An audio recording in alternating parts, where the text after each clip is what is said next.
Welcome to your Veterans Resource Podcast, Return to Roots. This podcast is for service members and their family members regarding retention, transition, and reintegration from active duty to veterans in the community. Hi, I'm your host, Chris Elder, an active duty senior chief in the United States Navy, and my partner in crime / host is Yogi Hernandez, who's an active duty chief in the Navy. Together, we are documenting our experiences as we prepare to transition and reintegrate into the community. Every podcast will have actionable content that will benefit American service members and their families, as well as those who have already transitioned and reintegrated.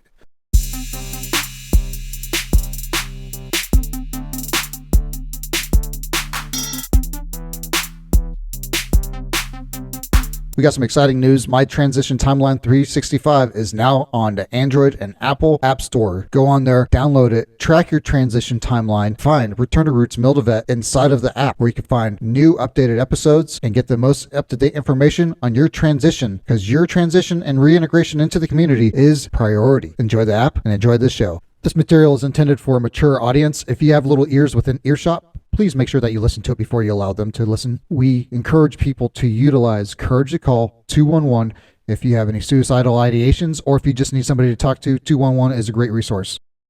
Yes. So we're glad to have you here, though. I see a lot of stuff with you on LinkedIn, and I see other things. I see you're pretty active in the veteran community. Did you serve before? I did not. So my dad served for 20 years or 22 years in the Army. My grandpa served for 20 years, and then my also in the Army. And then my brother served for 4 years in the Navy. So I've got military in my bones just through my family. And then, like I said, I was previously married to an Army service member. Okay. Yeah. Oh, that's pretty awesome. It sounds like you have a whole entire family of service. I do, yes. And then my dad is also one of 6, and that's 2 sisters, and the others are all boys, and all of the boys went into the military as well. So all of my uncles as well served. So lots of military around me, which I love. Wow, that's fascinating. Yeah. So can you tell us about what is your program? Yes, absolutely. So I work with Sentinels of Freedom. I'm the VP of programs. So the vice president of programs. So I oversee our Bridge for Education program. And Sentinels of Freedom, we've been around. So initially started in 2003 with our first Sentinel actually coming back home to San Ramon in 2004. And then we got our nonprofit status, so our 501c3 status in 2007. So and obviously it takes a little bit of time to get that status, but we've certainly been around for a good number of years. And our mission is to work with wounded and injured service members that are transitioning out of the military or even have been out for a number of years, and help them through their educational journey. So on to fulfilling their educational goals and then into that meaningful career. So we help them through that process through financial assistance, mentoring, networking, and kind of just also providing resources. So working with our communities to figure out what it is that they need and how we can help them be successful. So that's kind of Sentinels of Freedom in a nutshell, and the Bridge for Education program. Experience working with Sentinel of Freedom. What are some of the biggest challenges that veterans face when transitioning from the military back into civilian life? Yeah.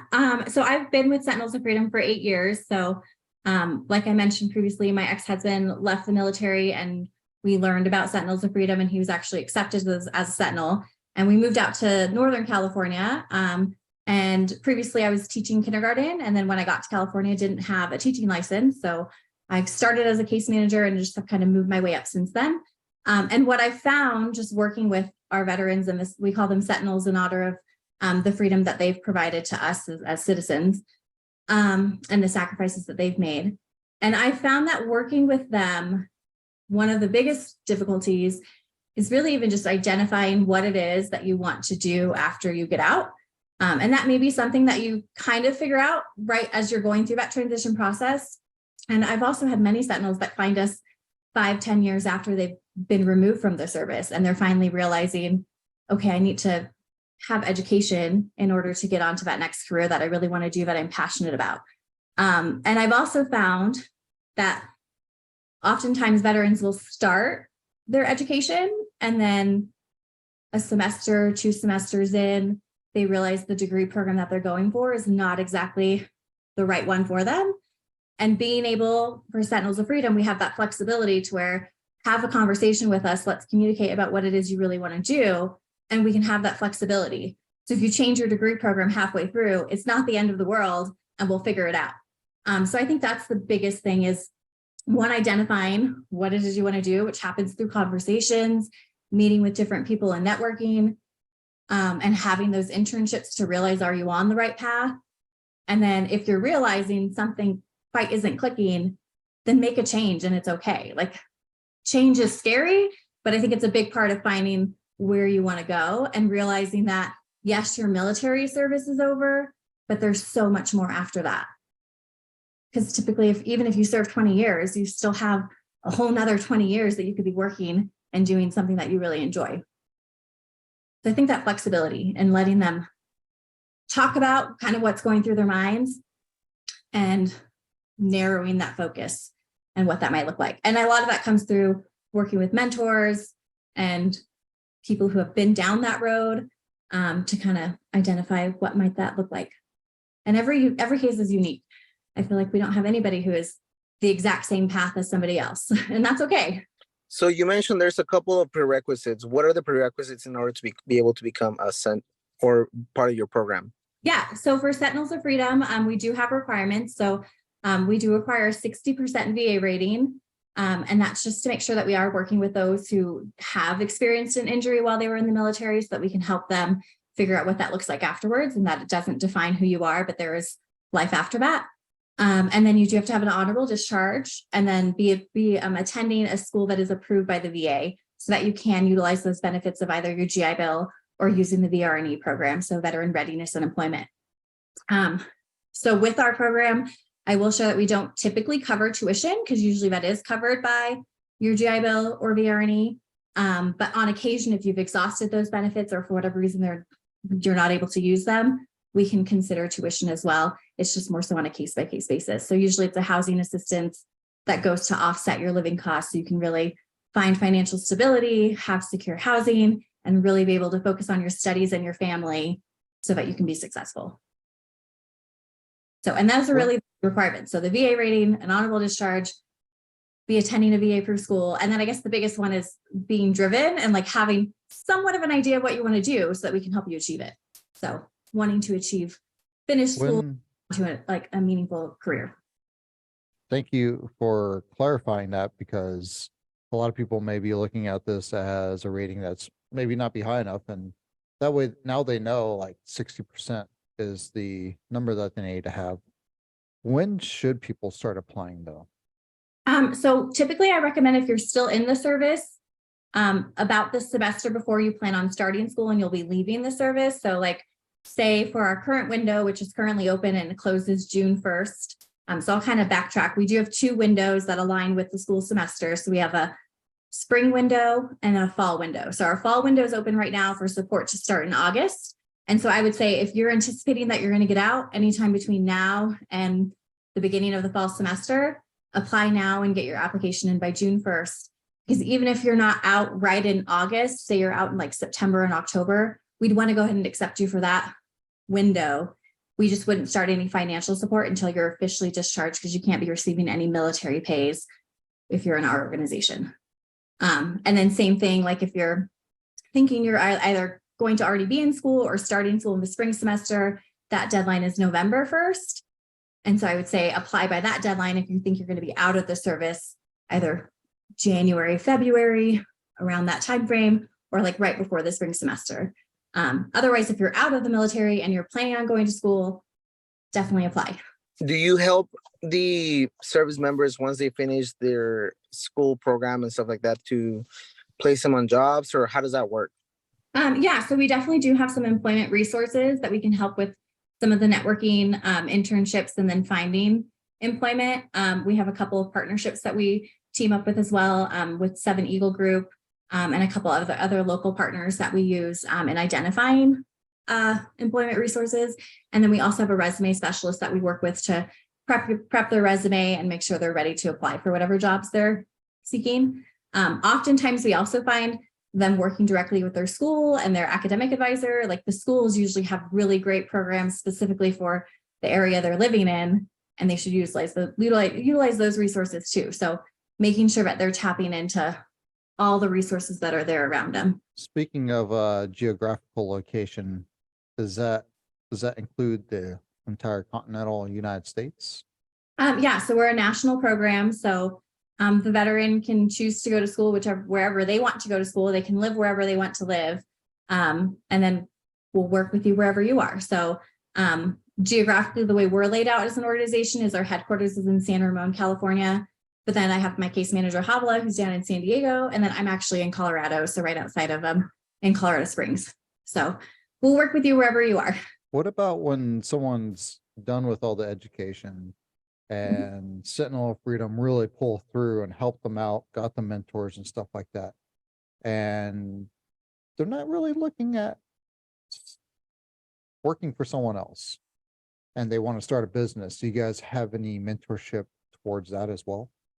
Yeah, so we do have a resource with the National Veteran Business NVBDC. I'm going to mess up the whole thing. But we do have a resource that we point them to that helps them get like that designation of being a veteran small business owner, as well as a disabled veteran small business owner. So we have some resources that we can point them in for that direction.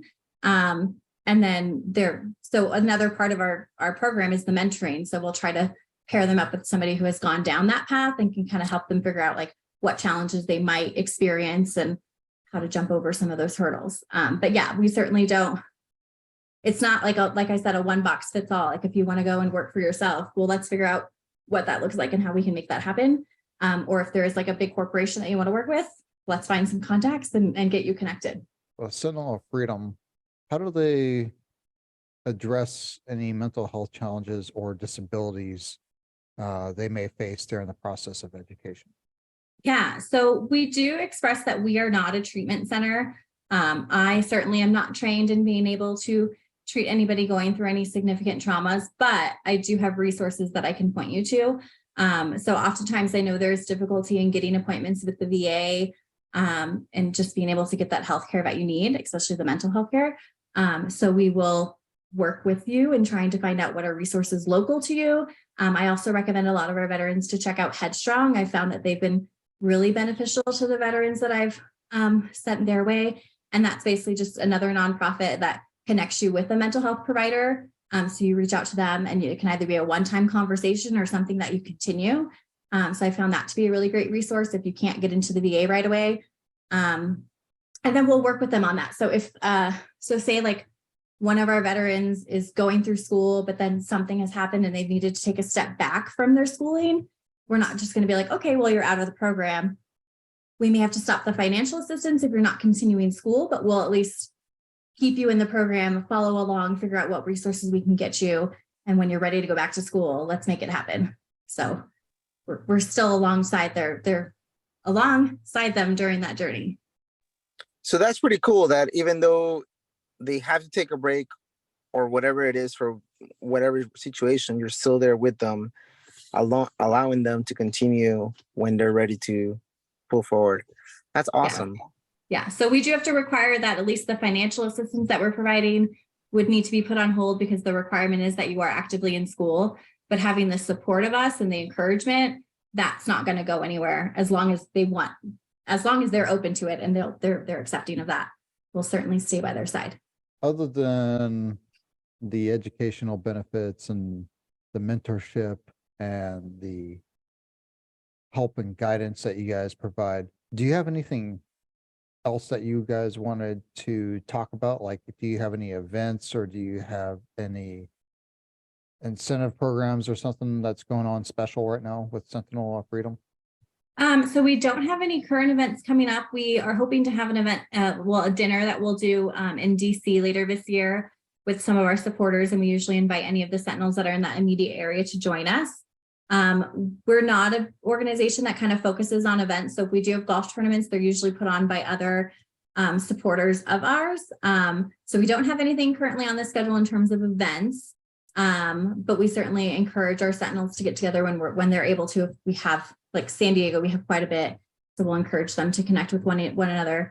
Same thing in Texas and Florida. The biggest like call of action for us would be, we're always looking for mentors. So we're looking for people who have established themselves in a career, have had some life experience, who want to give back to the veteran community. So I would say if you're wanting to take action, reach out to us about being a mentor, because I think that's the one thing where you can never have too many mentors in your life. And if you can help a veteran along their journey, we're always seeking that. So are these veterans only veterans that have already transitioned out, or veterans that are, for example, for me, if I wanted to become a mentor tomorrow, would I be qualified, or would I have to wait until I transition out prior to being able to be a mentor that way?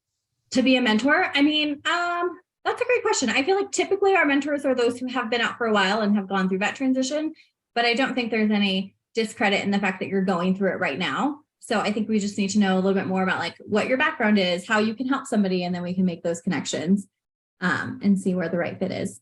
I think the key thing for mentorship is it has to be a mutual agreement of both people wanting to communicate, because if you introduce one person and another person and nobody's communicating, it doesn't go very far. So both have to be willing participants and learning from each other and providing that resource. So yeah. What's the best way to look up Sentinel of Freedom and get information, and also keep up to date with everything that's going on with them? Yeah, so definitely through our website. If you just want quick information, figure out how to donate, figure out how to apply for the program, and just kind of see what's happening, and even read bios on the veterans that we've served. That's probably the best place, which is www.sentinelsofreedom.org. For updated information and things that are happening. So when we do have events, so like last month we did have a crab feed. That was a really great event in San Ramon, California. And we do that on a yearly basis. So whenever we do have events like that, those will also be posted on our Facebook as well as LinkedIn. So either of those areas you can find us.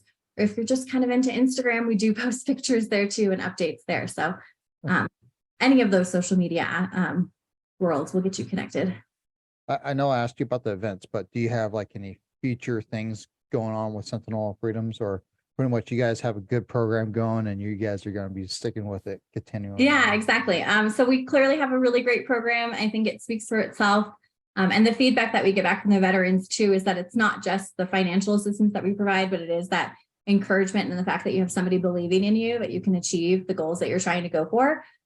So the program's not going anywhere as long as we, of course, continue to have funding, which is the biggest part. We don't get any government funding, so it's all through donations, grants, and corporations. So we need that support in order to keep accepting veterans. But I think like our goal, and what our CEO has always said our goal is to be able to accept 100 veterans a year. So we did actually reach that goal in 2019. And then obviously with COVID, that was a really big hit. So we haven't been able to reach that goal since then. But that is where we want to head. So we want to be able to have a program where we're accepting 100 veterans a year. We have 100 veterans graduating every year. And that would ultimately be what we would like to see as a program. Just making sure we can expand our reach and really provide the support to the veterans that are transitioning and needing that education to be successful. You mentioned that there's the information's on your website on how to connect and how you can be helped. But is there anything specifically that you're looking for, that for our listeners out there, both that are already transitioned out and also the ones that are going to be transitioning? Is there anything that they can do to help and assist, maybe some contacts with funding or other stuff like that, or just refer people your way? Yeah, absolutely. And introductions to anybody is always grateful. And just that networking opportunities. So yeah, I would say send them to the website or send them. I mean, I don't know if you have a way of posting my contact information, but that's certainly acceptable as well. You can do that. They can find me on LinkedIn. And I would just, if they have resources on how we can continue to grow the program, or how, if another thing that we do like to do for the Sentinels is webinars for them. So we'll host them. We're aiming to do one a month, kind of been about one a quarter. But basically webinars where we're providing updated resources to our Sentinels. So actually tomorrow we're hosting an Ask Me Anything with Udemy, which is an online learning platform that has thousands of courses. And one of the benefits of being a Sentinel is that you actually have access to the Udemy for Business site. So it's typically what a lot of corporations use to upskill their employees. So our Sentinels get access to that. And so tomorrow we'll be hosting an Ask Me Anything with them, which will not only talk about the benefits of Udemy, but also the journeys of the Udemy staff and how they got their start into that organization, and how that journey to employment wasn't quite linear. Basically, it's an employment opportunity as well. So getting them connected with resources at uni and preparing for interviews for other organizations as well. Also, with that in mind, you mentioned about helping out with resumes and stuff like that. Do you guys do those kind of resumes online, like via LinkedIn and like Resume Academy kind of stuff?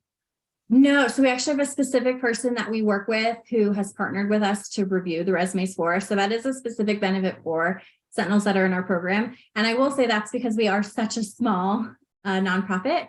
So it is just myself and Havala that works with all of our Sentinels. So it's just 2 case managers. Right now we have 92 veterans in our program. So we, unfortunately, as much as we would love to be able to offer all of our services to all veterans, we do not have the bandwidth to do that. It'd be amazing to be able to, but there are some great organizations that are able to do that. So with our resume service, it is a one-on-one, a specific person that you're introduced to review that and give feedback. So what advice would you give a military member or veteran and their family members in the period of transitioning out of the military into civilian life? That's a great question. I think obviously taking advantage of the resources that are out there, though I know they can be overwhelming because there's so many, but taking the time to have those conversations, especially if you have a family, with your wife, with your spouse, what is it that you guys see your future looking like? Where do you see yourself heading? And take the time to ask those questions of what is it that you want to do? What's going to make you happy? And what does that look like? And then finding the resources that can help you get there, whether that is using your educational benefits and going back to school, or maybe you've already got a pretty solid resume and you don't need that, but you're just ready to enter the workforce. I know the military now has the Skill Bridge program that is coming along. So if you're able to take advantage of that, absolutely do, because it can get you that work experience that you need and hopefully directly into a job position that you can just get hired on right away. But yeah, I think really just knowing that there are resources out there and there are people that want to help. I think oftentimes our military veterans don't want to ask for help because they're very prideful and they've done so much for us. So I feel like they always feel like I always hear, well, if there's somebody who needs it more than me, please give it to them. But sometimes you deserve it too. So don't be afraid to ask. That is fantastic. We do have that mindset in the military about being selfless. Mm-hmm. And I know we let go of a lot of opportunities because of that same reason, because we don't think that we want to take that away from somebody else. Right. One thing our CEO always says when we onboard a new Sentinel, which I really admire, is he tells them, now is your time to be selfish. You've done so much for others that when you're transitioning, it's time for you to focus on yourself. And that's not a bad thing. That's you just setting yourself up for success. So take that time to be selfish. It's okay. Is there any other advice that you'd like to share with the Return to Roots family? I would just like to say that I love what you guys are doing. I think it's so important to get the word out there of the different organizations and resources that are there, and to kind of break that down and break down those barriers of knowing like you can approach us. It's okay. So I just appreciate what you guys are doing and the fact that you've taken this on your own just because you're going through your own transitions out of the military. And so I just want to thank you for your time. It's an honor for us. Thank you so much. It really is an honor for us. I will also share a kind of just like a little selfish plug for Sentinels of Freedom. So we are also getting ready to launch our own podcast, which is new for us. So our CEO, Mike Conklin, has been feverishly working away on recording with some of our graduated Sentinels that have gone through the program. And so we'll be sharing their stories. So their stories of transition, which could be really helpful for anybody your audience that you're reaching, to kind of see the story of somebody else who has gone through injury, gone through the med board process, gone through getting out of the military, and now onto a career and forward with their lives. So we're looking forward to doing that, and hopefully mid-March it should be released and available for everybody to hear. So that'll be pretty exciting. It's called Veterans Never Stop Serving, because that's the other thing we believe in is veterans definitely have a servant heart. And even after you all get out of the military, you still always find ways to give back to others. And we've found that through all the veterans that we work with, that they're always giving back to their community in one way or another, or other organizations, or their veterans, their brothers and sisters. So We just like to honor that. So I'd like Well, to, I'd like to put this out to everybody that's listening. We're going to add Sentinels of Freedom to our Facebook page as group experts. So that way, if you have any questions regarding Sentinel of Freedom, hit them up. And we definitely want to hear from some of your people that have successfully gone through the process as the testimonial side, because that's the whole entire 360 that we're working on with Return to Roots, is get your guys' perspective and then find how it actually worked out with other people. And I appreciate you coming on here. Absolutely.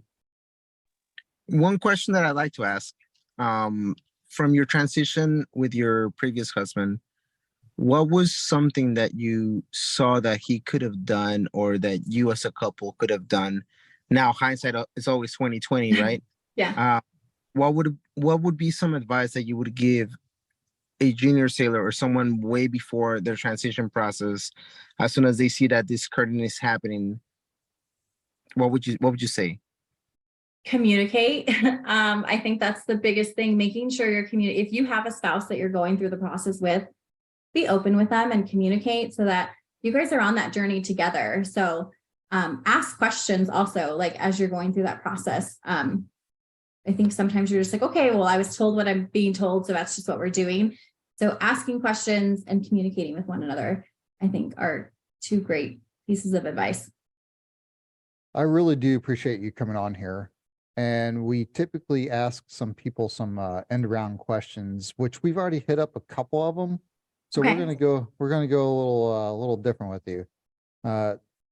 First off, I want to know, what would you do different, knowing everything that you know now, when you started volunteering for our community? What would you have prepared yourself? What would you get? What kind of advice would you give yourself when you started volunteering for our community? Not so I'm fairly like quiet person typically, so not being afraid to ask some of the tough questions. I know with our program, one of the most important things is getting to know our Sentinels on a very personal level. We have if you're accepted to our program, it's not just here's a check, have fun, good luck to you. We really get to know you, and you're with us for up to a year, if not up to 4 years, and sometimes even longer if your education program takes longer. Our financial assistance will end at 4 years, but you could be up with us for 5 years if it takes you a little bit longer. And so I think not being afraid to ask the tough questions so that you feel comfortable sharing with me. Because oftentimes I feel like we find out about things after they've already happened. And I'm like, if you just would have told me, I could have helped you. And maybe it should have been me just making sure I asked one more time, is there anything you possibly could need? Or is there anything that is going on that I could help you with? Because if you don't tell me, I can't help you. And all I want to do is help. So yeah, asking the tough questions, which I've gotten better at, but it did take time. But to be fair, that is something that even for us, we're so used to keeping everything inside that Absolutely. It's nothing against you, nothing against anybody else. We don't want to share our weaknesses with anyone or our burdens. So yeah, nobody does. But I think it's a realization that if you don't say something, then nobody can help you. You're absolutely right. And that's the thing, people don't realize what you don't know, right? And if somebody's trying to help you and they don't know what you know, they're not mind readers. They're not going to be able to get you to where you need to be at, or even where you want to be at. And that's how you mess up your expectations to if you don't communicate what's on your mind. Right, exactly. And I mean, that could be as simple as something as like, oh, my computer crashed and I really don't have the funds to be able to replace that. Well, if you tell me, I could definitely get you a new laptop. But if you don't tell me, then you're going to be spending a lot of time in the library, which is not a bad thing. But if you can have that convenience of having a laptop to take it with you, that would certainly help. And then it could be as larger as something as your mental health, and making sure you're getting those resources that you really need to focus on that too. One more question that we ask our guests is, what would be, and from your perspective, right, since you deal with us, what would be a book or a podcast that you would recommend to your listeners, and why? So I saw that you asked this on some of your other podcasts, so I kind of came prepared and went through my bookshelf, and I pulled out Kyle Carpenter's "You Are Worth It." So Kyle Carpenter was actually a Sentinel of ours as well. He was one of the first ones when I joined in 2015. He had been with the program for about 2 years, and then I got to work with him for like another 2 years until he officially graduated with this, actually probably a little bit longer, like 3 years until he officially graduated. But his book, You Are Worth It, I think it's an amazing story of resiliency and going after your goals and realizing that, yes, you're making sacrifices, but one, you as just myself as a citizen, I'm worth it. And you as a veteran, you're also worth it. And what you've done for our country is worth it. So, and he just does a great job about believing in yourself and following your goals. And it's a really good read. I will be definitely adding it to my reading list. Please do. It's already on mine. Good. It's a great one. I want to re-identify. How can we get a hold of you one more time? You can reach Sentinels of Freedom at www.sentinelsofreedom.org. And then for me, you can find me on LinkedIn. You should just be able to find me at Samantha Chapman, just searching for that, hopefully. And then my email is samanthac@sentinelsoffreedom.org. Super long, but if you spell Sentinels correctly, you'll get me. Well, thank you so much for coming on here. Like, seriously, it's been such a great honor to have you on here, Samantha. And by the way, that's my daughter's name as well. So I really love saw your name. that. I was going to tell you your daughter has the wonderful names. Yeah. So I was Sammy growing up. Like all my cousins still call me Sammy. But when I was in second grade, I met my best friend and her name is Sammy Joe. So she stole the Sammy and I became Sam. So everybody just calls me Sam, which is fine. Well, we thank you, and we're going to keep in touch with you. We're going to try to create the bridges that we're making, also be a part of your bridge, because you're now part of the tribe. So thank you so much.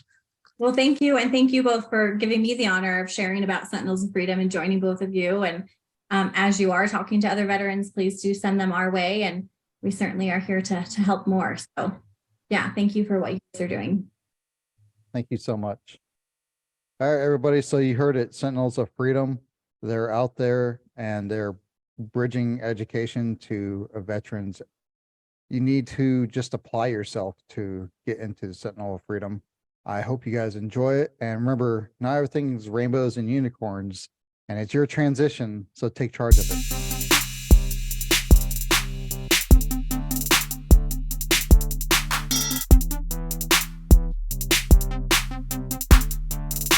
Do us a solid, share this content with everyone you know, regardless if they're associated with the military or not.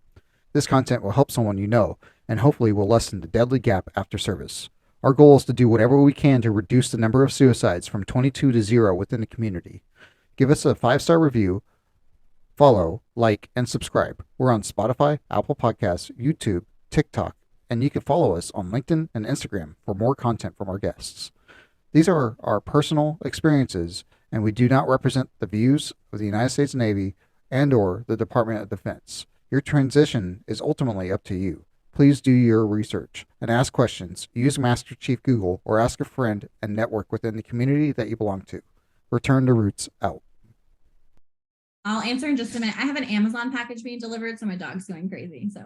Oh yeah, that's fine.